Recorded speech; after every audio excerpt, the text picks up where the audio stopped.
CM Yogi Adityanath जो है वो नोएडा पहुंचे हुए हैं, तस्वीरें आप भी देखिए।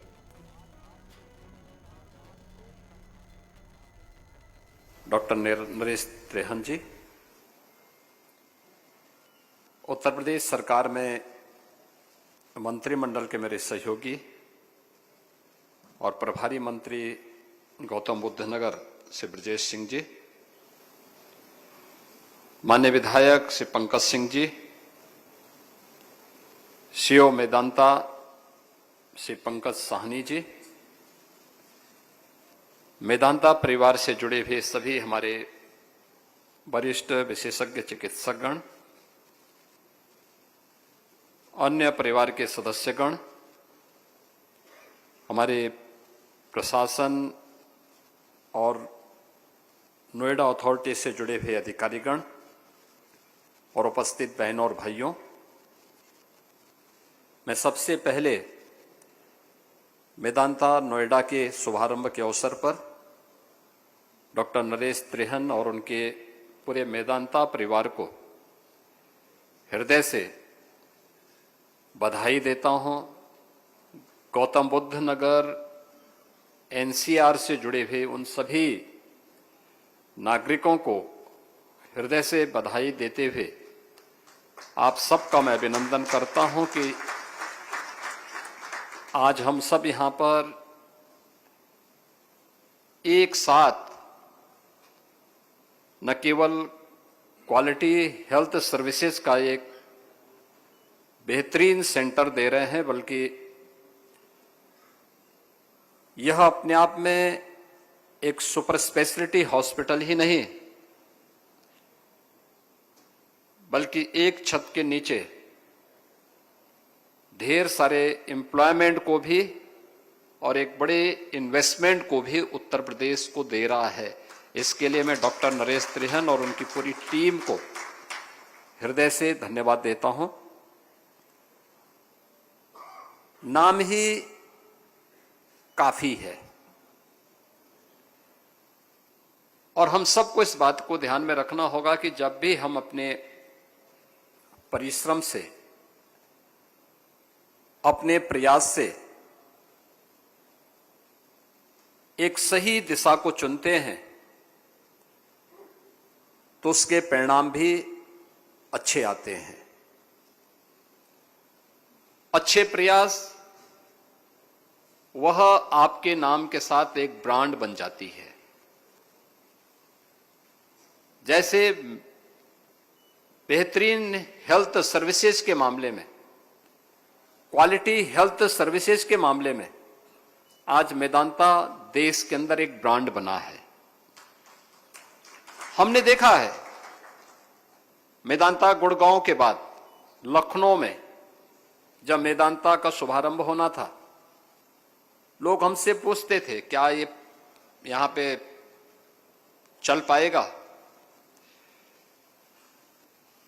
हमें तब भी कोई संदेह नहीं था और शुभारंभ होने के साथ ही मेदांता लखनऊ ने वहां पे अपनी बेहतरीन सेवा से आज वहां पर एक अपनी पहचान बनाई है। कोविड कालखंड के दौरान वह हॉस्पिटल वहां पर उत्तर प्रदेश वासियों के लिए बहुत उपयोगी साबित हुआ और आज भी अपनी सेवाएं वहां पे प्रदान कर रहा है। और अब एनसीआर में हम सब के लिए एक नया हॉस्पिटल, खासतौर पर हमारा जो वेस्टर्न यूपी था, जहां पे बहुत दिनों से मांग होती थी कि और भी अच्छे हॉस्पिटल्स आने चाहिए, और उस अभियान के क्रम में आज यहां पे हम लोग नोएडा के अंदर मेदांता नोएडा के इस हॉस्पिटल का यहां पर शुभारंभ कर रहे हैं, जिसमें अभी मैंने यहां की सुविधाओं को देखा है। एक लघु वीडियो फिल्म के माध्यम से भी हम लोगों ने देखा है कि किस किस प्रकार की सर्विसेज यह आज के दिन पे दे रहा है। मित्रों, आज दुनिया काफी आगे बढ़ चुकी है और आज की मांग के अनुरूप हम अपने आप को बेहतरीन हेल्थ सर्विसेज में पीछे नहीं रख सकते। आज से 10 वर्ष पहले एक गरीब के लिए अपना उपचार कराना एक कठिन कार्य होता था, बहुत कठिन और जोखिम भरा होता था। उपचार नहीं करा सकता था। अगर कोई व्यक्ति बीमार हो गया, किसी को कैंसर हो गया, किसी की किडनी खराब हो गई, किसी को लीवर सिरोसिस हो गया, किसी को बाईपास सर्जरी करवाना है किसी गरीब को, उसके लिए बहुत कठिन होता था कि वह इन सब कार्यों को कर सकेगा। उसके पास उसकी सामर्थ्य नहीं होती थी। वो अपनी प्रॉपर्टी बेचता था, परिवार की महिलाओं के जेवर को कहीं पर गिरवी रखता था, और फिर हमारे पास भी सिफारिश आती थी कि आप फलाने हॉस्पिटल को एक पत्र लिख दीजिए, उस हॉस्पिटल में डॉक्टर से बात कर लीजिए। हम लोग बातचीत करते थे, हम भी बात करते थे, पत्र भी लिखते थे, लेकिन पिछले 6-7 वर्षों में आपने देखा होगा प्रधानमंत्री जन आरोग्य योजना, आयुष्मान भारत योजना के अंतर्गत आज देश के अंदर 50 करोड़ लोगों को 5 लाख रुपए प्रतिवर्ष स्वास्थ्य की फ्री सेवा उपलब्ध करवाने का कार्य अकेले प्रधानमंत्री मोदी जी के माध्यम से देश के हर गरीब को उपलब्ध करवाने का कार्य किया जा रहा है। उत्तर प्रदेश में हमने इसके दायरे को बढ़ाया है। उत्तर प्रदेश में हमने जो तबका इससे वंचित था, जो किन्हीं कारणों से इसके दायरे में नहीं आ पा रहा था लेकिन नीडी था, हमने उसको भी राज्य की ओर से इस सुविधा से जोड़ने का काम किया। और इसके साथ ही मुख्यमंत्री राहत कोष से भी हम लोगों ने बड़ी संख्या में धनराशि देना प्रारंभ किया। अकेले मुख्यमंत्री राहत कोष से मैंने एक वर्ष में 1300 करोड़ रुपए स्वास्थ्य सुविधा के लिए गरीबों को उपलब्ध करवाए हैं। जो प्रदेश के किसी भी उस इम्पैनल्ड हॉस्पिटल में जहां पे उसका उपचार हो रहा है उसे राहत मिलनी चाहिए, वहां पर हमने ये धनराशि उन्हें उपलब्ध करवाई है कि उसको बेहतरीन सुविधा उपलब्ध हो सके, और हर वर्ष हम ये सुविधा उपलब्ध करवा रहे हैं। यानी आज के दिन पर एक गरीब से गरीब व्यक्ति भी अच्छी स्वास्थ्य सुविधा प्राप्त करने का हकदार है। यह डबल इंजन की सरकार ने उसे यह गारंटी दी है, मोदी जी ने यह गारंटी उसे दी है। हम उसको राज्य के अंदर इस प्रकार की गारंटी दे रहे हैं, लेकिन इस प्रकार के संस्थान भी हों, और उस प्रकार के संस्थान आज आ रहे हैं। मेदांता ने उत्तर प्रदेश में अपना यह दूसरा हॉस्पिटल यहां पे नोएडा में प्रारंभ किया है। मैं इसके लिए डॉक्टर नरेश त्रेहन और उनकी पूरी मेदांता परिवार की टीम को हृदय से धन्यवाद देता हूं। मित्रों, उत्तर प्रदेश ने पिछले 8 वर्ष में स्वास्थ्य सेवा के क्षेत्र में एक बेहतर कदम आगे बढ़ाए हैं। आज उत्तर प्रदेश के अंदर, आपने 8 वर्ष पहले उत्तर प्रदेश के बारे में सुना होगा। उत्तर प्रदेश की पहचान क्या होती थी? 1 डिस्ट्रिक्ट 1 माफिया से। आज हमने अपने साथ जुड़ी हुई उस पहचान को हटा करके 1 डिस्ट्रिक्ट 1 मेडिकल कॉलेज के साथ हमने उत्तर प्रदेश को आज जोड़ा है। आज उत्तर प्रदेश के हर जनपद में एक मेडिकल कॉलेज है। उत्तर प्रदेश के अंदर हम लोगों ने हर जनपद में अच्छे हॉस्पिटल खोले, इसके लिए वहां पे लोगों को पॉलिसी के दायरे में ला करके उन्हें सुविधा देना प्रारंभ किया है। हाउसिंग के जो रूलिंग थे उनमें संशोधन किए हैं। पहले होता था कि कोई हॉस्पिटल बनाना चाहता है तो उसके लिए 18 मीटर की सड़क पर हॉस्पिटल होना आवश्यक है। हमने कहा कोई आवश्यक नहीं, ये 7 मीटर की भी सड़क होगी, उसमें भी हॉस्पिटल आप बनाइए, हम आपका नक्शा पास करेंगे, आप आइए, आपको हम ये सुविधा देते हैं। अन्य अगर वहां कनेक्टिविटी नहीं है, हम कनेक्टिविटी के साथ आपको जोड़ते हैं। आप आइए, आप हॉस्पिटल बनाइए, आपके सामने किसी प्रकार की कोई समस्या नहीं होगी। आप आइए। और बड़े पैमाने पर लोग आज प्रदेश के अंदर आ रहे हैं। उत्तर प्रदेश में हम लोग लगभग 10 करोड़ लोगों को आज के दिन पर स्वास्थ्य की सुविधा आयुष्मान भारत में या मुख्यमंत्री जन आरोग्य योजना के अंतर्गत उन्हें इस सुविधाओं के साथ जोड़ने का काम कर रहे हैं। प्रदेश के अंदर अन्य तमाम प्रकार की सुविधा के साथ ही आज की आवश्यकता क्या है?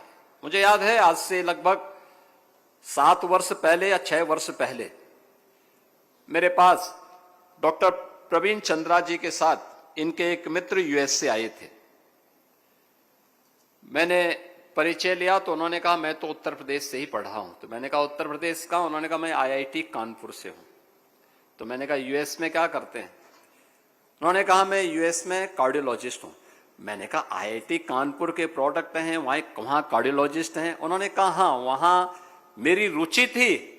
डॉक्टर प्रवीण चंद्रा को मैं देखता था कि ये कार्डियोलॉजिस्ट हैं, तो मैं भी क्यों नहीं कार्डियोलॉजिस्ट बन सकता हूं। और मैं वहां पर कार्य कर रहा हूं। मैंने वहां डिग्री ली। डिग्री लेने के बाद फिर मैंने इस दिशा में काम करना प्रारंभ किया। आज उत्तर प्रदेश सरकार आईआईटी कानपुर के साथ में एक सेंटर ऑफ एक्सीलेंस, मेडटेक का एक सेंटर वहां पे डेवलप कर रही है। और सेंटर ऑफ एक्सीलेंस का काम इस क्षेत्र में टेक्नोलॉजी का उपयोग करते हुए कैसे हम और भी अच्छी सर्विस एक आम नागरिक को उपलब्ध करवा सकते हैं। और मैंने देखा कि अभी एआई का बेहतर उपयोग करके कैसे हम कैथ लैब को अपना और बेहतर बना सकते हैं। एक साथ एक जगह पर लोगों को इस सुविधा एक छत के नीचे प्राप्त हो जाए, इससे बड़ी कोई दूसरी बात नहीं हो सकती। और यह टेक्नोलॉजी का बेहतर उपयोग करने की दिशा में एक प्रयास प्रारंभ हुआ है। और मुझे प्रसन्नता है क्योंकि मुझे मेदांता गुड़गांव में बहुत बार जाने का अवसर प्राप्त हुआ। डॉक्टर पर विश्वास कितना बड़ा होता है किसी पेशेंट का। और मैं बहुत बार इस बात को देखता था कि एक उम्र के बाद, मेरे गुरुजी की उम्र लगभग 90 वर्ष थी, 94 वर्ष की उम्र की थी। वे कभी अस्वस्थ होते थे तो मैं उनको बोलता था कि हॉस्पिटल चलना, हो कहते नहीं भी हॉस्पिटल नहीं जाऊंगा। तो मैं मेदांता में डॉक्टर प्रवीण चंद्रा को फोन करके कहता था डॉक्टर साहब आप वहां से फोन करिए और एक बार उनको बुलवा लीजिए। जब इनका फोन जाता था तो वो तुरंत तैयार हो जाते थे कि भाई चलो। वहां जाते थे, हॉस्पिटल में जब तक एडमिट हैं, डॉक्टर जब तक राउंड नहीं लिया तब तक तो वहां रहते थे। लेकिन जैसे ही एक बार डॉक्टर्स की टीम ने, डॉक्टर नरेश त्रेहन और उनकी टीम आई और अंत में डॉक्टर प्रवीण चंद्रा ने आकर के उनको बोल दिया आप एकदम स्वस्थ हैं, तो अपनी छड़ी उठाते थे, मुझे कहते चलो चला जाए। अब कहां जाना है, अभी आपका स्वास्थ्य ठीक नहीं। कहा नहीं, डॉक्टर ने बोल दिया मैं ठीक हो गया हूं। यानी बोलने पर दवा प्रारंभ नहीं हुई, लेकिन डॉक्टर ने कह दिया ठीक है, तो अब मैं बिल्कुल स्वस्थ हूं। आप सोचिए 96 की उम्र में उन्होंने अपना शरीर, उनका शरीर शांत हुआ था, लेकिन तब तक वह अपनी छड़ी से ही चलते थे और कहते थे कि भाई अब डॉक्टर ने बोल दिया अब कहां बीमारी रह गई है। यानी यह दिखाता है कि व्यक्ति अस्वस्थ होता है तब जब उस मन से अस्वस्थ होता है, लेकिन जब एक चिकित्सक उसे बोलता है जिस पर उसका विश्वास है कि आप स्वस्थ हैं, तो उस उम्र में भी वह अपने आप को तुरंत बेड से खड़े होते थे, छड़ी पकड़ करके कहते थे चलो। मुझे बड़ी मेहनत करनी पड़ती थी और मैं प्रयास करता था कि बाकी डॉक्टर राउंड ले लें, लेकिन डॉक्टर प्रवीण चंद्रा बाद में आए, जब उन्हें यहां से डिस्चार्ज करना हो तो उस समय वे यहां पर आए, उससे पहले चुपचाप एक बार देख करके और वो करें, क्योंकि वे आते थे तो ये बोलते थे कि आप तो स्वस्थ हो गए। तो इसी में उनको ये लगता था कि अब तो मुझे कोई बीमारी है ही नहीं, तो फिर मैं यहां रह के क्या करूंगा। ये विश्वास पेशेंट का बहुत बड़ा विश्वास होता है। हमें देखना होगा कैसे हम टेक्नोलॉजी का उपयोग करके और भी दूर दराज के क्षेत्रों में, जैसे कोविड कालखंड में हम लोगों ने उस समय वर्चुअल आईसीयू प्रारंभ किया था। हब एंड स्पोक मॉडल पर वो प्रारंभ हुए थे इस समय SGPGI लखनऊ से भी और मेदांता लखनऊ ने भी इस प्रक्रिया को अपनाया है दूर दराज के क्षेत्रों में, और खासतौर पर पहले चरण में वर्चुअल ICU के माध्यम से वहां की टीम का प्रशिक्षण देने के साथ ही प्रतिदिन इन लोगों के द्वारा उनके साथ जुड़ाव होता है और उनकी सर्विसेज वहां पर दी जा रही हैं। टेली कंसल्टेशन की सुविधा, दूर में बैठे हुए अक्सर हम देखते हैं, हम लोग KGMU में जाते हैं, देखते हैं एक दिन में जो वहां की OPD पर डे की होती है और 10,000 12,000 लोग लाइन में लगे हैं। अब जिसको सर्दी जुकाम है, सामान्य वायरल फीवर है, टेली कंसल्टेशन की सुविधा देकर के हम उसको हॉस्पिटल आने से उसके खर्चे को भी रोक सकते हैं, और साथ साथ जिन मरीजों को आवश्यक हो उन्हीं को हॉस्पिटल तक लाने और उन्हें बेहतर कंसल्टेशन वहां पे डॉक्टर फिजिकली दे सकता है। बाकी वर्चुअली ये सुविधा उन्हें उपलब्ध करवाने का कार्य हो सकता है। उस सेंटर में, लोकल की CSC में, लोकल के हॉस्पिटल्स में बिठा करके हमें उससे ये सुविधा उपलब्ध करवा सकते हैं। हमें इस दिशा में उस प्रयास को आगे बढ़ाने की आवश्यकता है। टेक्नोलॉजी का और बेहतर उपयोग कहां पे हो सकता है, और पिछले 11 वर्ष में हमने बदलते हुए परिवेश को देखा है, और मैं देखता हूं थोड़ा सा प्रयास हो बहुत सारी समस्याओं का समाधान हो सकता है। खासतौर पर हम उस दिशा में प्रयास प्रारंभ करें कि बीमारी से लोग बच सकें। यद्यपि यह आपके पेशे के विपरीत होगा, क्योंकि आपको बुरा लगेगा कि बीमारी नहीं आएगा तो डॉक्टर का क्या होगा, लेकिन आप सोचिए कितने लोगों को आप क्वालिटी लाइफ दे सकते हैं। मुझे याद है हमारा जो ईस्टर्न यूपी था, जिसमें गोरखपुर के 4 जनपद, बस्ती कमिश्नरी के 3 जनपद, देवीपाटन कमिश्नरी के 4 जनपद, इन जनपदों में बरसात के समय में एक बीमारी होती थी इंसेफ्लाइटिस की, और प्रतिवर्ष 1200 से लेकर 1500 बच्चों की मौत होती थी। 1977 से लेकर के 2017 तक मौत का इस सिलसिला जारी रहा। 1998 में जब मैं पहली बार सांसद बना तो मैं ऐसे ही गोरखपुर में एकमात्र स्वास्थ्य का केंद्र था, medical college, government medical college था, तो मैं वहां के भ्रमण में गया था ऐसे।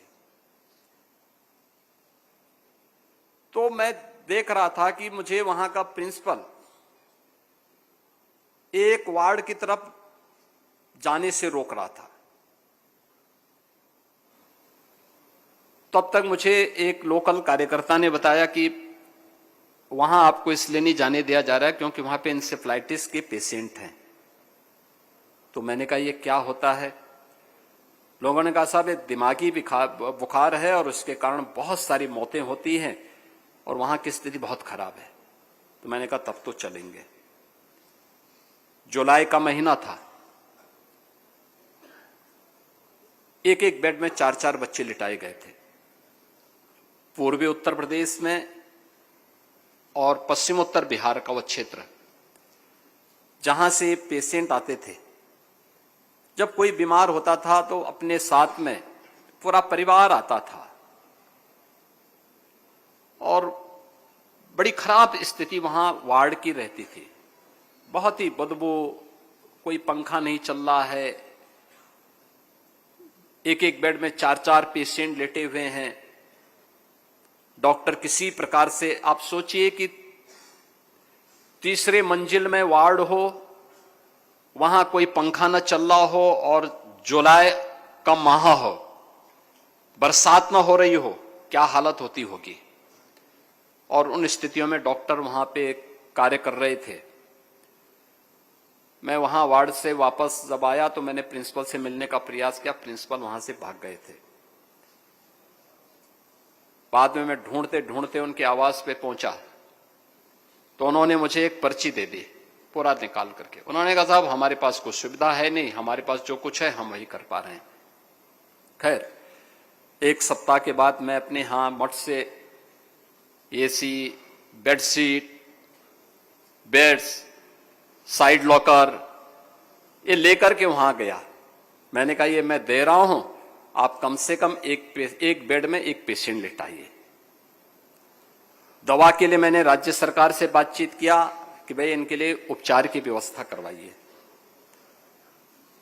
लेकिन सुविधा तो मिली, लेकिन मौत के आंकड़ों में कमी नहीं आई। इस सिलसिला लगातार चलता रहा। 17 में जब मेरे सामने भी उस समय यह था कि भाई मैं सांसद हूं तो आंदोलन ही कर सकता हूं या संसद में ही मुद्दा उठा सकता हूं। लेकिन 17 में जब मुझे ही मुख्यमंत्री बना दिया गया तो मेरे सामने आया कि भाई इतनी बड़ी बीमारी है, इसका सामना कैसे करना है। मैंने शासन के ही अलग अलग विभागों की एक टीम एक साथ बना करके स्वास्थ्य विभाग को इसका नोडल विभाग बनाया और एक साथ अभियान प्रारंभ करवाया।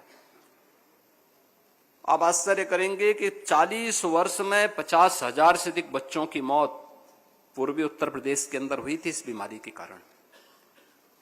और आज मुझे बताते हुए प्रसन्नता है कि हम लोगों ने 2017 के बाद जब अभियान प्रारंभ किया, मात्र 2 वर्ष के अंदर इस बीमारी को पूरी तरह नियंत्रित कर दिया। आज वहां इंसेफ्लाइटिस से कोई मौत नहीं होती है पूर्वी उत्तर प्रदेश में।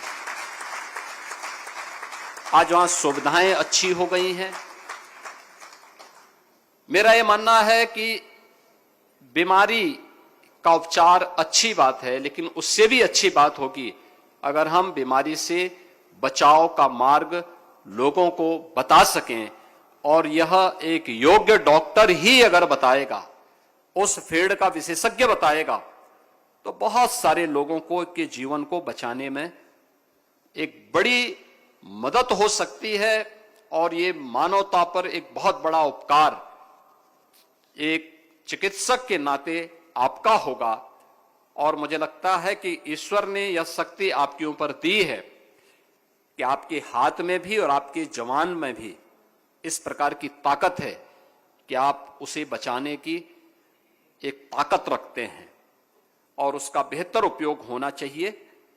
मैं आज के इस अवसर पर मेदांता नोएडा के शुभारंभ के अवसर पर डॉक्टर नरेश त्रेहन जी को, मेदांता परिवार को एक बार फिर से हृदय से बधाई देता हूं, पूरे मेदांता परिवार का अभिनंदन करता हूं और उनसे इस बारे में आग्रह करूंगा कि नोएडा के बाद अब एक बार फिर से पूर्वी उत्तर प्रदेश की तरफ आपको जो नए केंद्र बनाने हैं।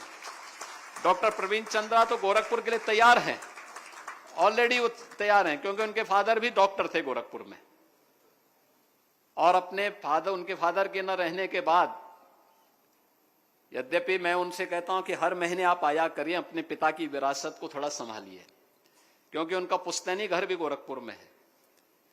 तो अगर वह वहां पे करेंगे, हम लोग सहयोग करेंगे, पूरा अच्छा रहेगा, वहां बहुत अच्छा केंद्र बन सकता है। और पूर्वी उत्तर प्रदेश का मतलब यानी पूर्वी उत्तर प्रदेश में 5 करोड़ का लोड तो गोरखपुर पे है और 5 करोड़ का वाराणसी पे है। इतने लोगों को वहां पे अच्छी हेल्थ सर्विसेज की आवश्यकता है। यानी केवल पूर्वी उत्तर प्रदेश में गोरखपुर ही नहीं है, नॉर्थ वेस्ट बिहार भी है और नेपाल भी आता है। ये गोरखपुर पे निर्भर करता अपनी स्वास्थ्य सेवाओं के लिए। और वाराणसी की जब हम बात करते हैं तो वाराणसी का मतलब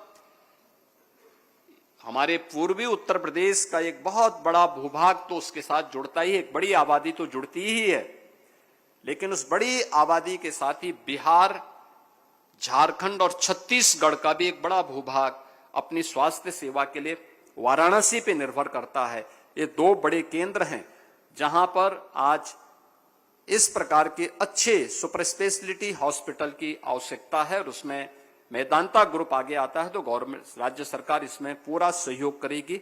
मैं एक बार फिर से मेदांता परिवार की प्रति हृदय से अपनी शुभकामनाएं देता हूं। धन्यवाद। जय हिंद। माननीय मुख्यमंत्री जी, आपका आभार। आपने हमें उत्तर प्रदेश की प्रगति और स्वास्थ्य क्षेत्र की ओर और सजग किया।